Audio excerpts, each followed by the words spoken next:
In the vast landscape of action cinema, few films capture the madcap energy of Jackie Chan at his peak like Operation Condor, released in 1991 as the sequel to Armour of God. This film transcends typical genre boundaries. It's a whirlwind of explosive stunts, relentless physical comedy, and a globe-trotting plot that feels like a live-action cartoon.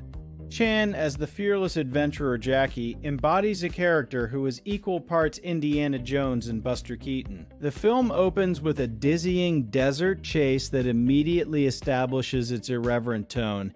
Vehicles flip, sand flies, and Chan's signature blend of grace and slapstick is on full display. What makes Operation Condor particularly fascinating is its structural ambition. The narrative is a treasure hunt for Nazi gold hidden in the Sahara, a premise that allows for a sequence of escalating set pieces. Each location, from a Hong Kong club to a Moroccan market, from an underground bunker to a whirlwind sandstorm, serves as a stage for Chan's physical virtuosity. The film doesn't slow down to explain. It trusts the audience to ride the adrenaline wave. This pacing is a hallmark of Hong Kong action cinema of the era, where narrative economy was key and every scene had to deliver spectacle. Jackie Chan's physicality is the film's core asset. His body is a storytelling instrument.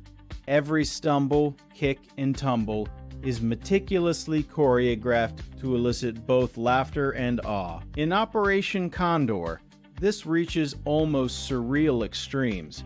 Consider the extended fight in the spinning globe room, a set that literally rotates, forcing Chan to adapt his moves in real time. This scene exemplifies his philosophy. Danger and humor are two sides of the same coin.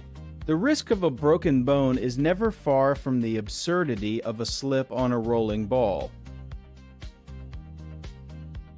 But beneath the surface, Operation Condor offers a subtle critique of colonial greed and wartime profiteering. The villains are descendants of Nazis still obsessed with recovering the lost gold, while Chan's character is motivated by sheer curiosity and a love of adventure. This moral simplicity is refreshing. The film doesn't pretend to be deep philosophy.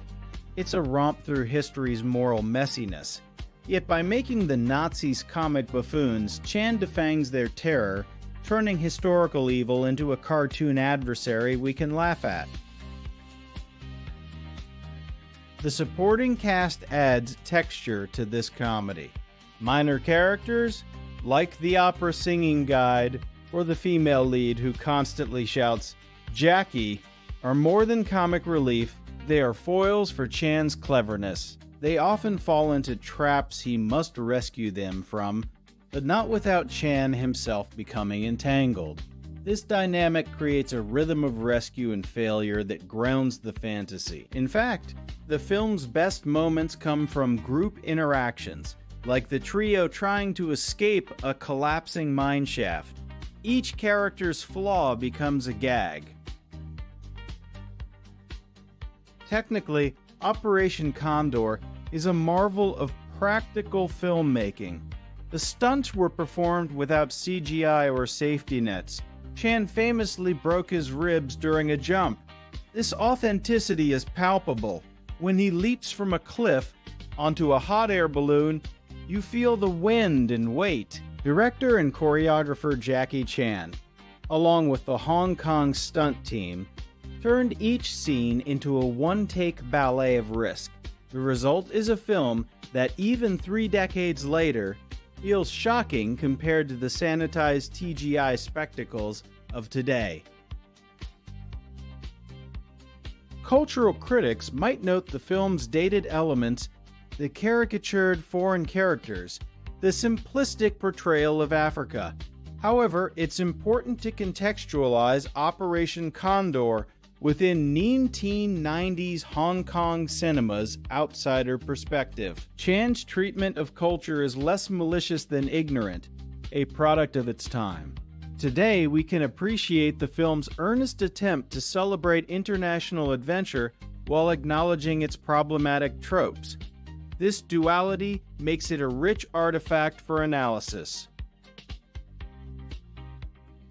The film's climax is an insane chain of events involving a sandstorm, a tank, and a ticking time bomb. Chan uses everything around him. A turban becomes a whip. A pipe becomes a ladder, transforming the environment into a playground. This resourcefulness is the film's thesis. Intelligence and humor can triumph over brute force and evil. It's a surprisingly humanist message, hidden within the chaos. The final shot of Chan grinning amidst the wreckage says it all. Survival is its own reward, especially when it looks this fun. Why does Operation Condor endure?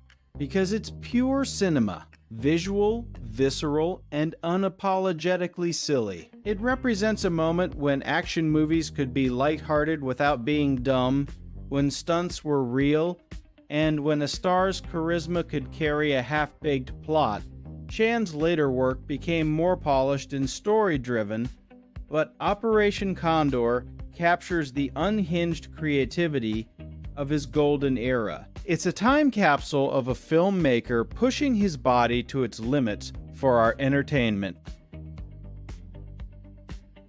In conclusion, Operation Condor is more than a guilty pleasure. It's a masterclass in physical comedy and action choreography. Jackie Chan's genius lies in his ability to make the impossible look playful. For film lovers, this movie is a textbook on how to move bodies through space for maximum effect. Whether you're a fan of Hong Kong cinema or a student of filmmaking, Operation Condor rewards close study, because sometimes the craziest films are the ones that teach us the most about the art of cinema.